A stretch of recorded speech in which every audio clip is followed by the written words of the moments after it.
Hello folks, welcome to my YouTube channel, Watercolor Impressions. Since it's fall season in Ontario, we are going to do harborside with a lot of fall trees in it. Before you go, hit the subscribe button so you guys can get weekly video updates from our channel. And let's get started guys. Check my video description for the drawing template and reference so you guys can download and follow with me with this tutorial. As always, in every tutorial I say this, it might be boring now. Saying it, when it comes to drawing, I try to keep everything simple. I'll look for the big major shapes and I'll just block it, then I'll go from there. If you see in our reference, the big major shape is our sky, then it would be the trees, then it would be the boats and everything. And you can see, if I would have done this painting like a year ago or 2 years ago, I would have painted as it is, with the dogs in the front and everything. But as a painter, you are telling a story and it's your painting, so you come up with your own story. As a writer, when you look for some incidents, you take that incident and makes it his own story and come up with his own creativity. So that's what we are trying to do. So if you paint it as it is, it's going to be really difficult and it's going to be quite boring. So I'll start with the clouds. I call this marshmallow clouds. First I put down some washes with a little bit of white paint in it. Then I will do a darker pigment at the bottom. So this kind of gives this loose fluffy color clouds, and you can see it's also in the reference. But you can see I'm also changing it quite a bit. I'm also creating a little bit of perspective, atmospheric perspective. You know, it's big at the top, and as it goes down, it gets smaller.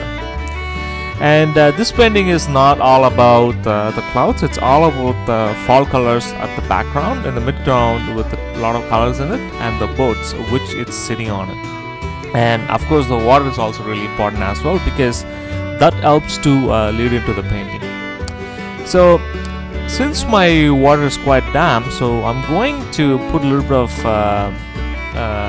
colors here and there just to see where everything sits. For the water transition, and even though you can see there's only two colors in our reference, that's like a bluish and a dark bluish, but I'm going to put some colors or else it's going to look boring.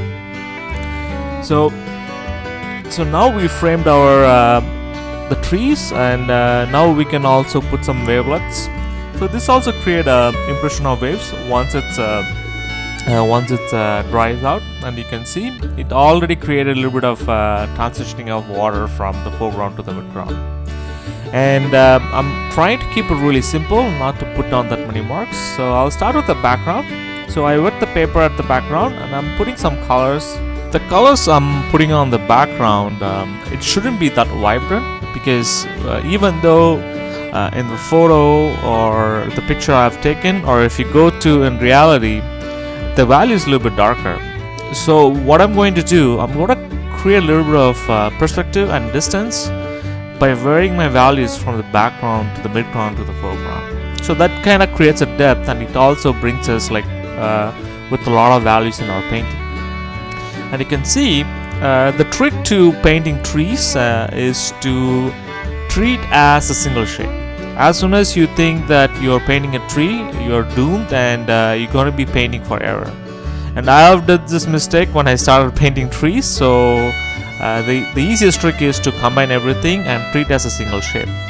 And you can see it looks like a mush now, but once we added a mid-tone or a darker tone, and this will look pretty good. And I'm also wearing the colors from Cadmium Orange. The colors I've been using are Cadmium Orange, Cadmium Yellow, and a little bit of Cerulean Blue and a little bit of Cadmium Yellow in it to get the greens. And I'm also using a little bit of Alizarin Crimson as well, but making sure the tree colors are light. So for the boats, I'm going to put down the top part, which is an orange in color. I added that, and the boat have this green strip at the bottom, so I'm also adding that as well. And since the board is white, so I'm not going to paint it because I'm just going to leave white paper, so it also gives a little bit of highlights for our painting as well. And you can see now I'm just adding a little bit of mid-tone value, and at the bottom I'm going to add a little bit of a darker value. Even though it looks darker now, as watercolor does what it does. It does fades out. The one thing I'm doing here is not to cover everything. You can see I covered it, but I'm taking my tissue paper and dabbing some paint out of. So that will give light and shadows for the trees. And you can see this is the same technique I'm going to be using. And I'm also will vary my colors in the foreground. I'm going to make it a little bit vibrant in the foreground than the background, the midground. So things which is in the foreground will have a stronger value, and things which are on the background will have a weaker value. So I'll start with the boat, the midground boat.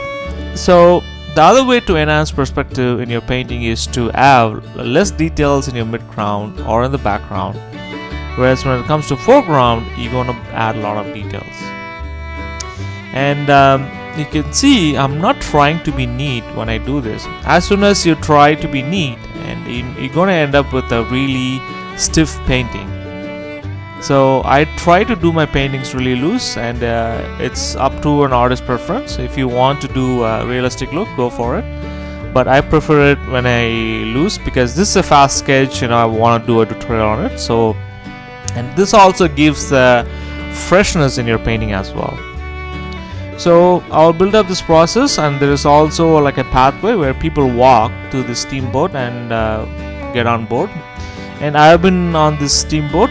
This place is called Gravenhurst, and I really recommend if you're in Toronto or Ontario, go and checking out this magnificent beauty. And you can also take the ride of this steamboat. I highly recommend doing it too.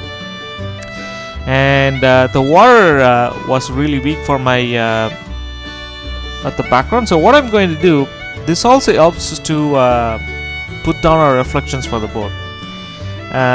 So I'm going to start with the background. I'm going to bring the Cobalt Blue all the way to the foreground, and I'm just going to add another value on top of it.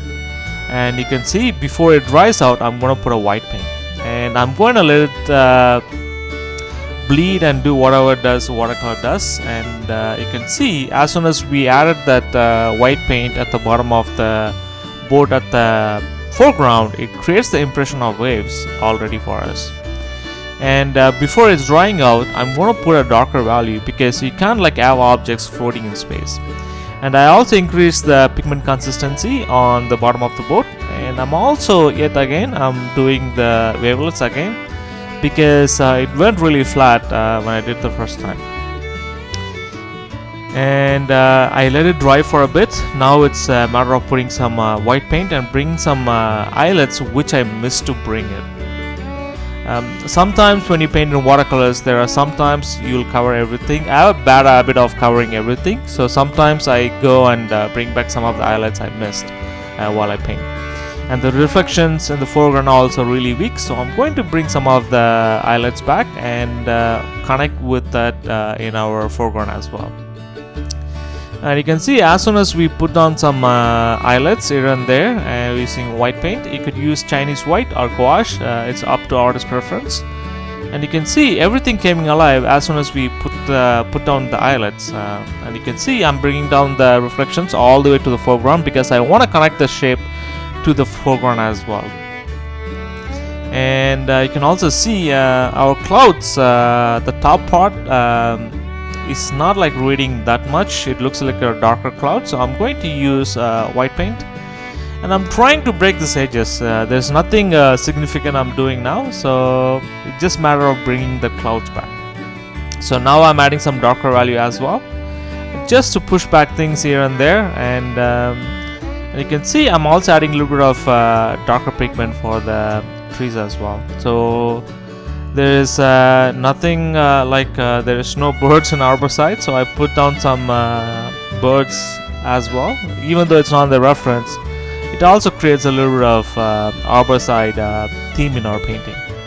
So this is how the painting looks like at the end. And now it's your turn. Take my drawing template and a reference, and let's see what you can come up with. Thanks again for watching this harborside video tutorial with me. Let me know what you guys think about this video in the comment section. If you want me to cover any of the subjects in watercolors, write me at watercolorimpressions@gmail.com or comment below. Before you go, hit the subscribe button so you guys can get weekly video updates from our channel. And please do share with your friends and family. And good luck with your painting, folks.